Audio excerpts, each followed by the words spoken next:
Chaque minuit, ma voisine se tient devant ma porte en robe blanche, troisième partie. Cette nuit-là, je suis resté figé à la table.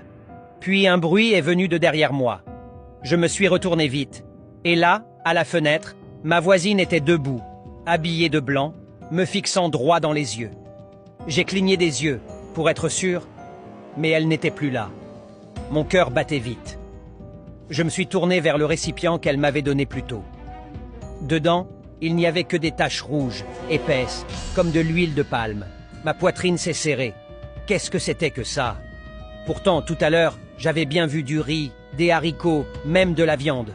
Maintenant, la peur m'a envahi. J'ai regardé l'horloge. Minuit pile. Je me suis précipité dans la salle de bain. J'ai jeté de l'eau sur mon visage. Non, je ne rêvais pas. J'étais bien éveillé. Mon cœur battait encore plus fort. Ce n'était pas normal. Il y avait quelque chose qui clochait. J'ai commencé à me méfier d'elle. Depuis que j'étais arrivé ici, je ne l'avais jamais vue avec des amis. Jamais au travail. Pas même avec un téléphone. Rien. Qui était-elle vraiment? Je suis allé doucement jusqu'à la fenêtre et j'ai fixé sa porte. Devais-je partir? Ou rester pour découvrir la vérité sur elle? J'ai pris une décision. Dès le matin, j'appellerai le propriétaire. Ensuite, je poserai des questions aux voisins et, si possible, retrouver l'ancien locataire.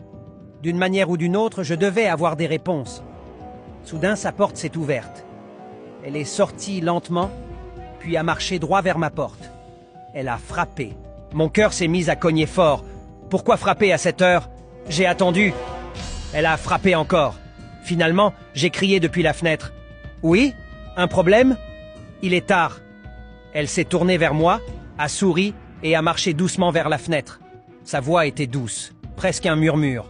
« Je ne me sens pas bien dans ma chambre. Je veux juste rester dans la tienne. » Un froid m'a traversé. Je bégayais. Aucune parole ne sortait. Elle a penché la tête, son sourire encore plus large. « Ne me dis pas que tu n'as jamais admiré cette beauté. Je sais que tu en as toujours eu envie. Ne fais pas semblant. Ouvre la porte. » J'ai voulu détourner les yeux, mais plus je la regardais, plus je me sentais attiré. Quelque chose en moi changeait. Elle a murmuré encore, comme un défi. « Allez, n'agis pas comme si tu n'étais pas un homme. Ouvre la porte. » J'ai avalé difficilement, figé entre la peur et le désir.